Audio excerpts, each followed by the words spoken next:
Bonjour tout le monde. Je vous dis d'abord bienvenue ce matin pour notre énième présentation. Donc, je sais que les gens ont l'habitude de voir. De me voir. Ouais, mais je le soutiens un peu. Alors, donc comme c'est un travail d'équipe, je vais commencer à prendre la parole ce matin. Donc, le thème de ce matin, c'est la fécondité conjugale. Pourquoi la fécondité conjugale? Parce que en tant que couple, on a tous besoin d'avoir d'enfants. On a tous des problèmes par rapport à ça. Et par rapport à tout ce qu'on s'est dit la dernière fois, après la sexualité, l'amour et tout ce qu'on a vu, il était temps qu'on se penche sur les problèmes de fécondité. Donc, c'est quoi la fécondité? Donc, d'après le dictionnaire, la fécondité, c'est la- l'aptitude d'un être vivant à se reproduire, donc à faire des enfants, donc à produire des êtres vivants tels que lui-même. Et je me suis posé la question, pourquoi avoir des enfants? Parce que c'est vrai qu'on a tous des enfants, mais en fait, on ne s'est jamais posé la question. Moi-même qui vous parle, je ne me suis jamais posé la question de savoir pourquoi est-ce que je vais avoir des enfants? Est-ce que je suis prête à avoir des enfants? Non. Je pense que c'est la volonté de Dieu. C'est-à-dire que quand le Seigneur nous dit, soyez féconds et multipliez-vous. Donc, avoir des enfants, c'est un désir qui est incarné en nous tous en tant qu'être vivant.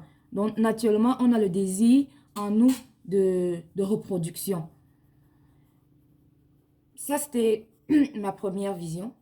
Autre chose, c'est que certains estiment que les enfants sont une main-d'œuvre. Je me souviens qu'à l'époque, les parents disaient qu'il fallait faire beaucoup d'enfants parce qu'on avait besoin de la main-d'œuvre pour aller dans les champs. Il fallait avoir de quoi manger et on avait des grandes plantations. Il fallait toujours pouvoir se nourrir et nourrir la famille. Donc, on avait besoin des enfants pour aller au champ. Aussi, on peut se dire que oh, je suis fatiguée à la maison, je fais tout toute seule, j'ai besoin d'un coup de main pour m'aider à faire le ménage ou la vaisselle. Bref, j'ai besoin des enfants pour m'aider. D'autres pensent qu'avoir des enfants, c'est une source de richesse. C'est-à-dire que si j'ai des filles, je vais les envoyer en dot et puis ça va me faire beaucoup d'argent. Ou encore, c'est pour préparer ma retraite. C'est-à-dire que quand je serai vieux, là et que je ne pourrai plus rien faire, ces enfants vont s'occuper de moi.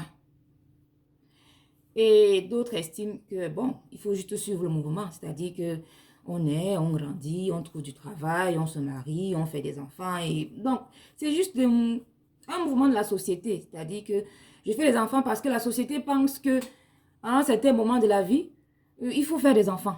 Donc, on suit juste le mouvement comme des moutons de Panurge. On ne sait pas pourquoi on fait des enfants, mais puisque la société dit que je vois que les gens font les enfants, alors moi aussi j'en fais, sans savoir pourquoi. Donc, c'est un peu tout ça que je voyais. C'est-à-dire que parfois, on fait des enfants sans se poser des questions. Et on veut faire des enfants aussi sans se poser des questions. Alors, tout ça peut parfois amener des soucis. Et la fécondité parfois crée des problèmes aussi dans les couples. Alors, ce matin, j'ai voulu me pencher sur les problèmes qui sont liés à la fécondité conjugale.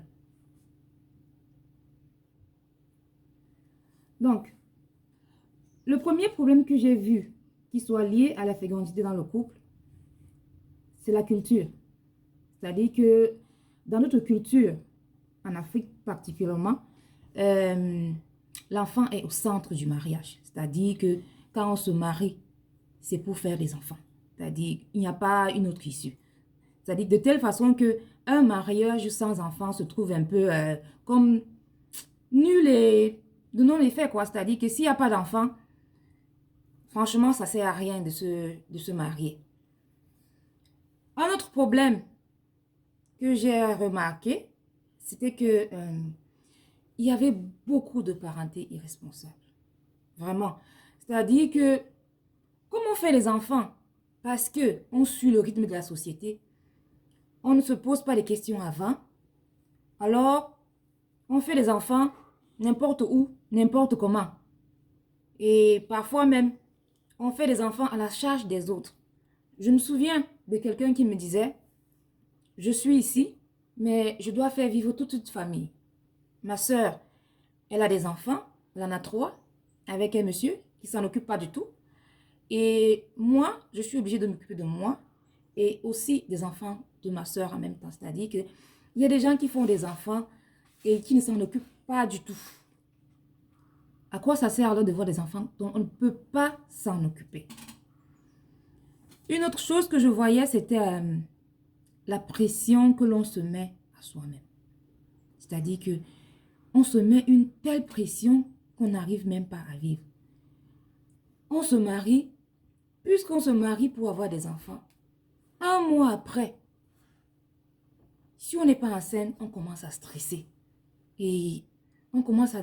C'est-à-dire que dès que la période arrive, on est dans une... C'est-à-dire on est déçu. C'est-à-dire que juste après un mois de mariage, on est déjà déçu de ne pas avoir d'enfant. Mais comment ça se fait? C'est-à-dire c'est pas automatique, quoi. L'organisme, c'est pas une machine. C'est-à-dire que dès que tu veux, là, ça va se faire. Non. C'est-à-dire qu'il faut donner le temps. Il faut être patient. Ça peut venir après un mois, c'est possible. Après 2 mois, après 4, 5, 2, 3, 4, 5 ans, 10 ans, ça peut venir, mais pas tout de suite, là. Mais ce n'est pas une raison pour se bloquer et se mettre une telle pression. Parce que ça nous empêche de vivre. C'est-à-dire qu'il faut être ouvert à la procréation, il faut être patient et donner le temps à son organisme de choisir le moment qui lui semble le mieux pour avoir des enfants. Et aussi, on a la pression familiale, c'est-à-dire que quand on n'a pas d'enfant, vous avez la famille sur le dos. Qu'est-ce que tu attends? C'est-à-dire que dès que quelqu'un te rencontre après quelques mois de mariage, c'est comment? Qu'est-ce que tu attends? Et parfois, ces questions sont très frustrantes, c'est-à-dire que c'est tellement difficile à vivre déjà pour les personnes qui n'ont pas d'enfants, que ce soit encore d'autres personnes qui sont en train de leur demander, mais qu'est-ce que vous attendez? Pourquoi vous ne faites pas les enfants? Et on a, surtout pour les femmes, la pression de la belle famille. Ils sont tout le temps derrière toi. Qu'est-ce que tu attends? Parfois, on va demander au mari de chercher une autre épouse pour avoir des enfants.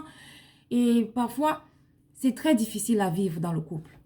Et c'est pour ça que je nous exhorte. C'est-à-dire que si on a des amis qui sont mariés, qui n'ont pas encore d'enfants, peut-être ne pas leur demander. C'est-à-dire que leur laisser la chance de nous dire s'ils veulent ou pas, s'ils ont des enfants ou s'ils n'en ont pas. Parce que c'est difficile, c'est-à-dire que quand on rencontre des amis qu'on n'a pas vus depuis longtemps, nous-mêmes, naturellement, on leur demande, est-ce que tu es marié? Tout le monde ne se marie pas. Est-ce que tu as des enfants? Et il y a quelqu'un qui m'a raconté l'expérience que il a vécu avec un de ses amis. Ça faisait tellement longtemps qu'ils ne s'étaient pas rencontrés. Alors, il était tellement content de se retrouver. Ah, comment tu vas et tout? Tu es marié? Oui, ouais, oui, c'est vrai, oui, ça va. Et combien d'enfants tu as déjà? Et alors, la personne s'est fermée complètement. C'est-à-dire que le visage est devenu triste, froid. Dès qu'on lui a demandé combien d'enfants tu avais. Et c'est devenu difficile. Non, j'ai pas encore d'enfants. Parce que on n'a pas encore pu avoir des enfants. Mais quand même, la bonne nouvelle, c'est que plus tard, ils ont pu adopter des enfants et ils sont très heureux aujourd'hui. Et parfois, les jeunes filles comme les jeunes garçons veulent avoir des enfants avant de se marier parce que il y a les familles où on dit qu'il faut goûter avant de comment dire, avant de prendre à la maison, c'est-à-dire que je ne sais pas comment on dit, c'est-à-dire que il faut d'abord s'assurer. Il faut tester le produit. Oui, c'est ça. C'est-à-dire que il faut s'assurer que tu sois capable d'avoir des enfants avant qu'on t'épouse. Donc, tout ça fait que dans la société, on se mélange un peu les pédales. C'est-à-dire que ça devient difficile, les problèmes de fécondité. C'est-à-dire que parfois, ça peut être que il y a l'un des conjoints, c'est-à-dire que qui se replie sur lui-même quand l'enfant naît. Nous, on a eu la chance quand même d'être formés par rapport à ça. C'est-à-dire que parfois, la venue d'un enfant devient difficile à vivre pour les couples. C'est-à-dire que la femme, par exemple, qui est plus attachée à l'enfant, se concentre tellement sur l'enfant que le conjoint se sent délaissé. Et parfois, il a tendance à aller trouver le réconfort ailleurs. Et ça crée aussi les problèmes de jalousie. Parce que le mari dit, tu t'occupes plus de ton enfant que de moi. Ou c'est la femme. Parce qu'il y a aussi des hommes qui sont très, très proches de leurs enfants, tellement qu'ils n'ont pas le temps pour leur conjoint. Je me souviens que j'ai un exemple comme ça. Il y a une femme qui me disait, mon mari, lui, ne me regarde pas. C'est-à-dire, tout ce qui l'intéresse, ce sont ses enfants. Et c'est frustrant. C'est-à-dire que tu vis la maternité difficilement parce que tu te sens en concurrence avec ton enfant. Il y a des personnes qui veulent plus d'enfants. Et je peux vous dire, la souffrance de fécondité, c'est à tous les niveaux. Il y a des personnes qui ont un enfant, qui aimeraient en avoir beaucoup. Celui qui n'a pas du tout dit, oh, toi tu es mieux parce que tu as au moins un. Et celui qui en a 3 aimerait avoir 6 ou 7. Il y a des personnes qui aimeraient avoir beaucoup. Mais la nature ne leur permet pas d'en avoir. Et c'est toujours une grosse souffrance. Ça, je peux vous l'assurer. C'est toujours une grosse souffrance. C'est telle enseigne que on se retrouve à fréquenter des marabouts. Je vais vous dire, dans nos traditions, quand ça ne va pas, on va consulter le marabout. Parce que c'est le marabout qui est comme notre maître spirituel, quoi. Il va nous dire pourquoi on n'arrive pas à avoir des enfants. C'est vrai, je parle sous réserve que les personnes qui n'arrivent pas à avoir d'enfants ont déjà épuisé tous les recours médicaux. Parce que normalement, si on a des problèmes, il faut aller à l'hôpital. Mais si on a déjà épuisé tous les recours médicaux, on se retrouve chez les marabouts. Et les marabouts vous donnent 1001 potions. Et j'ai une de mes filles qui me disait que un jour, on lui a donné un médicament. Ça sentait mais tellement mauvais que elle a porté, elle a fait une crise. Elle a porté le bidon et elle a envoyé ça dans les chiottes parce que tellement ça sentait mauvais. Elle s'est dit, mais comment est-ce que ça se fait que je puisse me rabaisser à boire toutes ces potions-là? Comment est-ce que ça peut m'arriver? Et elle s'est décidée à... Elle s'est décidée à verser ça là. Quand elle a versé ce médicament, elle s'est dit, vraiment, pourquoi je souffre autant? Alors elle a décidé d'arrêter, mais complètement, de ne plus prendre aucun médicament. Elle a resté tranquille. Et quelques temps plus tard, elle a commencé à avoir des enfants, je peux vous assurer. Et pas un seul enfant. 1, 2, 3 enfants. En moins de 6 mois, elle était déjà enceinte. Donc, une autre expérience que je tiens à vous rappeler, c'est que parfois c'est marabout. Il y a une amie qui est allée chez un marabout et il lui demande, baisse-toi. Elle se baisse, tourne-toi. Et elle sent quelque chose derrière son dos. Mais le marabout lui dit, mais tu as dit que tu voulais des enfants. Mais laisse-moi donc t'en donner. Pour donner le médicament, il fallait bien que le marabout mette le médicament sur son sexe et qu'il puisse lui donner. Donc, du coup, je peux vous assurer que dans nos familles, il y a des personnes qui ont des enfants des marabouts. Pas de leur conjoint. Et parfois, ça peut créer des problèmes dans les familles. On a aussi des problèmes de mésentente dans le couple. C'est-à-dire que beaucoup de fois, les femmes se sentent incomprises. Parce que quand il y a des problèmes liés à la fécondité, c'est toujours la femme qui est la première à s'en occuper. Elle est prête à faire le tour de tous les hôpitaux. Mais je ne sais pas si c'est comme...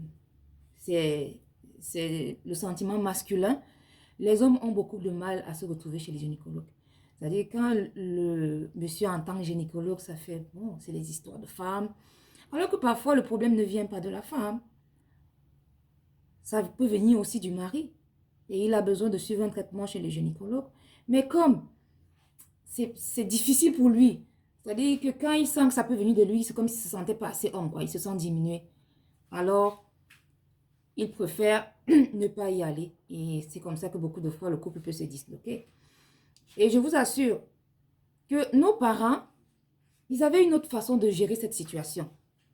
Dans les grandes familles, quand un homme n'arrivait pas à faire des enfants, c'était facile pour lui.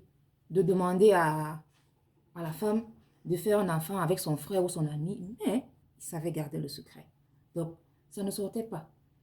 Il y avait des enfants dans sa maison, mais ce n'était pas les siens. Mais il savait très bien le garder parce que la stérilité masculine est très, très mal perçue. On est habitué à ce que ce soit les femmes qui ont les problèmes de fécondité, pas les hommes. Et dans les couples, parfois, ça peut arriver qu'on ait beaucoup d'enfants aussi parce qu'on cherche à avoir un sexe. Si j'ai beaucoup de filles, je veux avoir un garçon, alors je continue à en faire.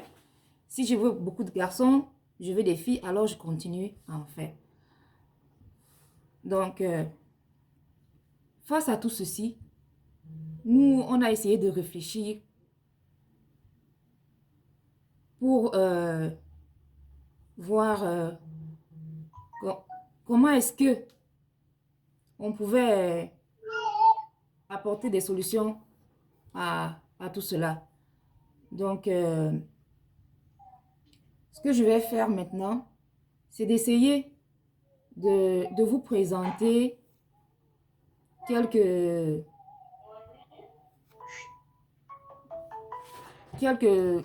astuces qu'on a trouvées par rapport à ça. Donc, ma prochaine slide, ce sera d'essayer de répondre à toutes ces questions-là. Essayer de voir et d'apporter quelques petits trucs que nous on a pu trouver qui puissent aider les personnes. Donc, ce qu'on a trouvé, c'est que pour avoir des enfants, avant, il faut se poser des questions. Attends, je vous avais posé une question. Bon, 2 secondes, je vais rapidement mettre les personnes en mute.